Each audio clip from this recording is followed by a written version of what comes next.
God bless America. Hello, everybody. I am the Talk Radio Protege, and this is the Protege Program. Welcome to the end of Tuesday. I hope you had a fantastic day, and I would like to ask you to spend tomorrow helping me with an experiment. The first half of this video is going to be me relaying to you a gender-redacted version of a story. I would like for you to take that segment of the video and just show it to some friends. Show it to as many people as you would like, and get their thoughts on how the story unfolded. Get their thoughts on how they think the story should have unfolded. Ask them how they think the story should have unfolded if a man would be person X or if a woman would be person X. And then, if you care to, show them the second half of the video where I show to you the reality of this story. So, that is my request of you, that you help me with this experiment. Other than that, I hope you enjoy this video. When you get to the end, I hope you'll leave a like and subscribe. So let's get into what happened. An Oxford University student dubbed too clever to go to prison has walked free for stabbing their ex-friend in a drug-fueled frenzy, but moaned person X can't go clubbing without being recognized. Aspiring heart surgeon person X ran out of court with a big smile on their face Monday after being handed a suspended sentence. Person X appeared in the glass-paneled dock before the judge at Oxford Crown Court wearing redacted gender-specific clothing, flanked by a female security guard. They wept and dabbed their eyes with a tissue as the judge sentenced him to 10 months in prison, suspended for 18 months. Defense lawyer James Sturman urged the judge to give person X a conditional discharge due to their unique vulnerability, remorse, and good character. He said person X can't even go to a nightclub in London. They are so recognizable. Judge Ian Pringle previously said a custodial sentence may be too severe because it could ruin their promising medical career after they admitted to assaulting Cambridge University student person Y. On Monday, the judge said, "Fortunately, the wounds your partner received were relatively minor. At the time of your offense, you were heavily under the influence of alcohol, you were old enough and intelligent enough to realize that overindulgence would severely affect your behavior.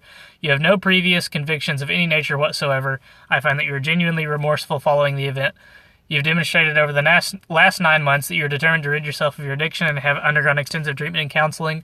You've demonstrated to me a strong, unwavering determination to do so despite enormous pressure under which you were put." The court heard that person X broke their bail conditions by contacting person Y to apologize for stabbing them, but the judge praised person X for doing this. He also commended their strong and unwavering determination to address their issues in the face of enormous public pressure. When the judge told person X they were free to go, person X mouthed the words "thank you" and hurried from the dock in floods of tears. Their family had told person X to keep their head held high as they left the court, making no comment. Person X grinned as they ran out of the courtroom to celebrate their freedom. The court heard they attempted suicide in custody on the night of their arrest and were fired from a job they took at a shop in London 48 hours after being hired when person X was recognized by a customer. While on bail, they spent 4 weeks in a secure drug rehabilitation center, and doctors' reports confirmed they have stayed clean. Person X also took off to spend summer enjoying a luxury lifestyle in redacted location. In a bid to get away from scrutiny, person X stayed at their family's $2 million villa near the city and is often seen doing redacted things. Person X spent their days browsing in gender-specific stores or doing gender-specific activity. What you did will never, I know, leave you, but it was pretty awful, and normally it would attract a custodial sentence, whether it is immediate or suspended. Person X stabbed person Y in the leg with a bread knife and hurled a laptop glass and jam jar at person Y when they argued on September 30th, and when I was assuming 2016, seeing as September 30th, 2017 hasn't happened yet. Prosecutor Kathy Oliver said person X met their ex, a Cambridge PhD student, on Tinder. Person X said on September 30th, the night of the attack, they argued and their behavior deteriorated. When person Y threatened to contact person X's mom on Skype, the 4-year-old attacked. Sturman said his client's dreams of becoming a surgeon were almost impossible as their conviction would have to be disclosed. At a hearing in May, the judge hinted he would show leniency to the extraordinary able young person because their actions appeared to be a complete one-off. At the time, Pringle told Person X, "It appears to me that this was a one-off to prevent this extraordinarily able young person from following their long-held desire to enter the medical profession. Person X wishes to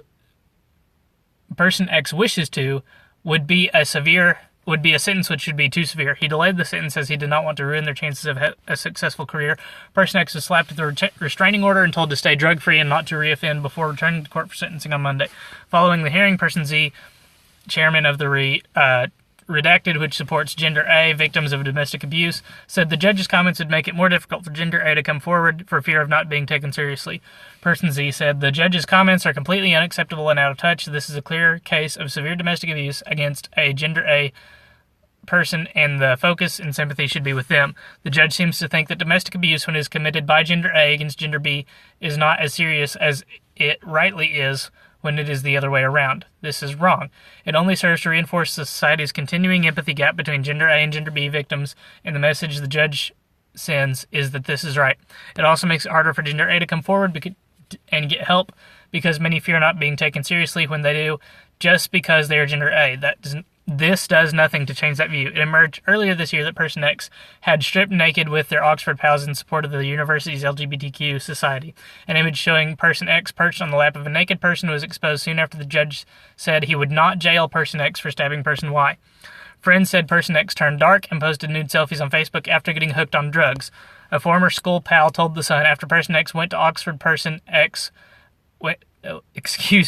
After Person X went to Oxford, Person X turned weird because Person X became all dark and gothic, and it was obvious Person X was into drugs. It quickly got around that Person X was hooked on cocaine, and in a bid to beat it went into rehab.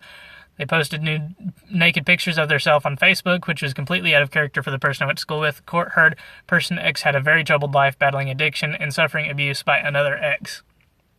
So, hearing all of those details, what does it sound like is happening in this story? I'll give you a few options. And does it sound like a terrible miscarriage of justice will be answer A. Answer B, does it seem like it's the cis white heteronormative patriarchy playing out in favor of the person who committed assault because of their gender? Does it sound like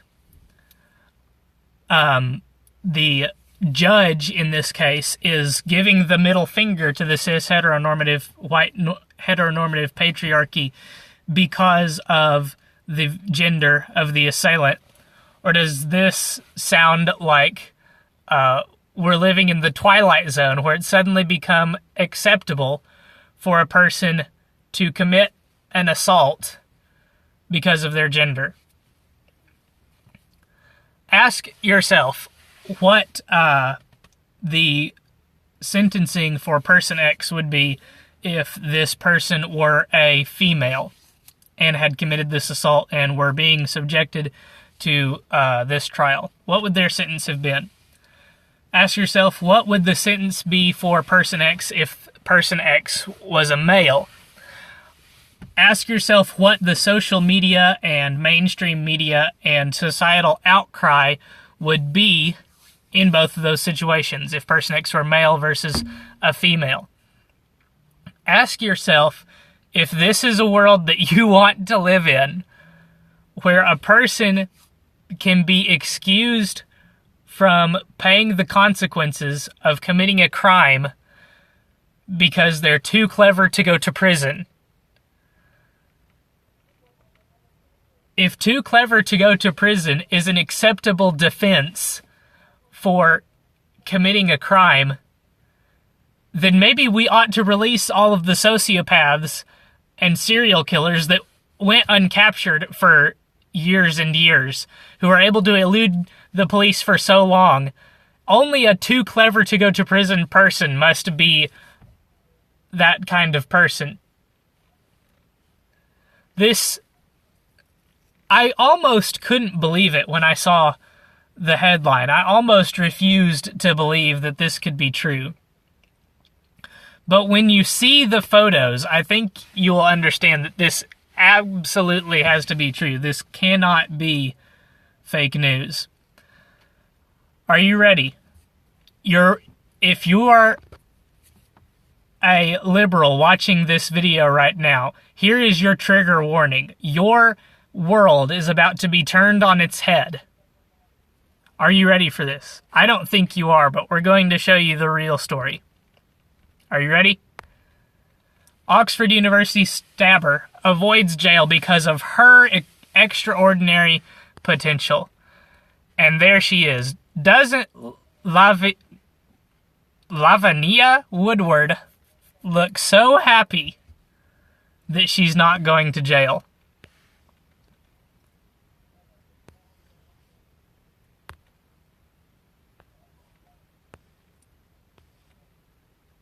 Just look at that smug look on her face as she walks out of the courtroom. And I wanted to show you, a couple of the details that I redacted just for the sake of showing you how privileged this person is. Because the left loves to talk about privilege, especially economic privilege, because there are some things that people, they feel like ought to just feel bad about and not have anything that they can do about it. She took the summer off to enjoy a luxury lifestyle in the Italian fashion capital of Milan.